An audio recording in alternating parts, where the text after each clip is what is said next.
नमस्कार, मैं विनीत कुमार, अध्यक्ष साइबर पीस फाउंडेशन हूँ। अभी झारखंड सरकार ने जो वेबसाइट epass.jharkhand.nic.in स्टार्ट किया है ई पासेज जनरेट करने के लिए, उसके बारे में मैं कुछ आपसे बात करना चाहूँगा।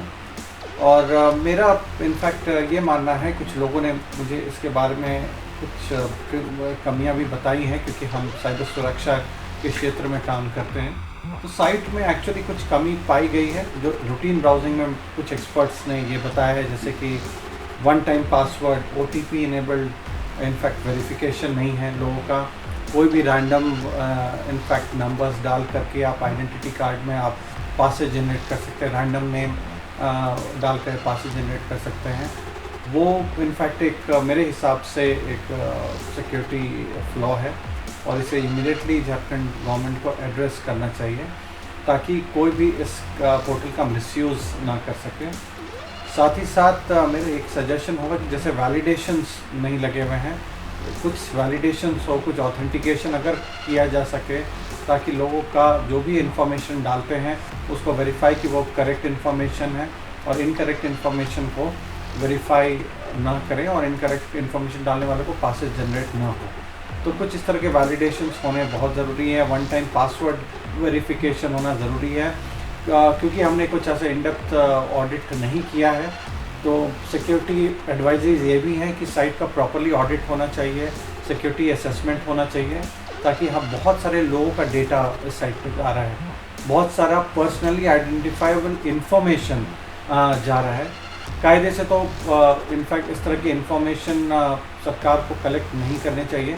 अगर वो कलेक्ट कर रहे हैं तो इनफैक्ट इसको प्रॉपरली सिक्योर रखना चाहिए, अदरवाइज़ ब्रीच ऑफ प्राइवेसी को लेकर भी लोग इश्यूज क्रिएट कर सकते हैं। क्योंकि अगर हम हर एक चीज़ सरकार को डिस्क्लोज़ करें कि हम किस एक्टिविटीज़ के लिए क्यों बाहर निकलना चाह रहे हैं और वो एक्टिविटी क्या है, तो आई थिंक ये ब्रीच ऑफ प्राइवेसी भी है।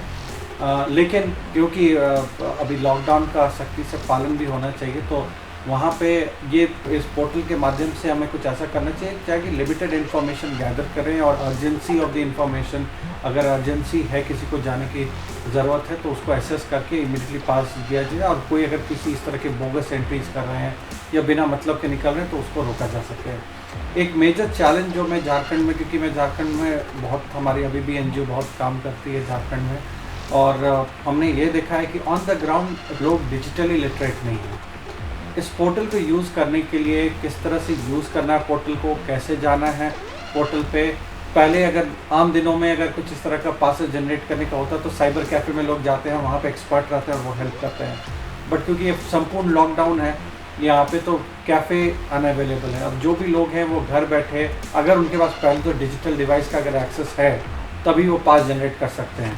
जैसे कि अगर उनके पास स्मार्टफोन है, कंप्यूटर है, तब वो पास जनरेट कर सकते हैं। लेकिन अगर उनके पास अगर कोई तरह का डिजिटल डिवाइस नहीं है, लोग वेल टू डू फैमिली से अगर नहीं है, तब तो उनके लिए बहुत परेशानी हो जाएगी, क्योंकि इस तरह के पासेस जनरेट करना एक चैलेंज हो सकता है ऑनलाइन पोर्टल में जाके। मेरा एक ये भी सजेशन होगा कि किसी तरह से IVR सिस्टम से या किसी तरह से इसको लिंक किया जा सके, ताकि लोग फ़ोन करके फ़ोन पे अपने इंफॉर्मेशन ऑपरेटर को बता करके और फिर इनफैक्ट पासेस जनरेट कर सके, जो लोग डिजिटली लिटरेट नहीं हैं।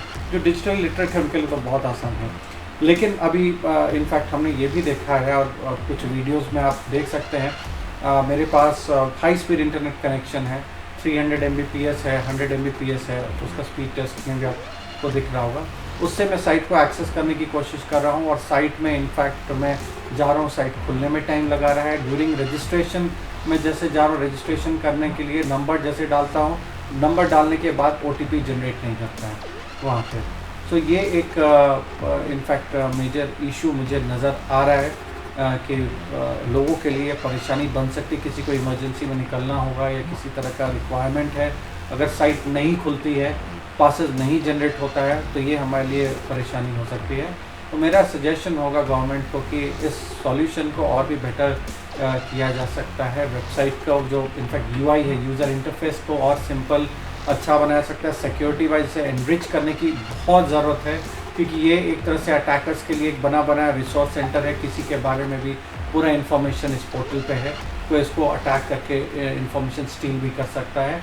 और तीसरा चीज़ है कि जो नॉन टेक्निकल लोग हैं उनके लिए अगर किसी तरह से, अगर जैसे ठेले वाले हैं, रिक्शा वाले हैं, इनको अगर कुछ निकलना है तो इनके लिए एटलीस्ट एक टोल फ्री नंबर या IVR बेस्ड नंबर जहाँ पे ये बात करके और इस तरह के पासेज जो हैं इनके पास किसी तरह SMS के फॉर्म में आ जाएं या किसी तरीके से आ जाए, तो इसका एक सॉल्यूशन निकालने की ज़रूरत है। प्लेटफॉर्म बहुत हो सकते हैं बट एक simple solution I think need of the hour है, ताकि इस लॉकडाउन के अनुसार हम लॉकडाउन का पालन भी करें, सरकार का भी साथ दें, लेकिन साथ साथ अगर हमारी रोज़मर्रा की कोई भी अगर हमारी ज़रूरत हो तो हम इस पोर्टल के कारण ऐसा नहीं कि हम फंस जाएं। नमस्कार।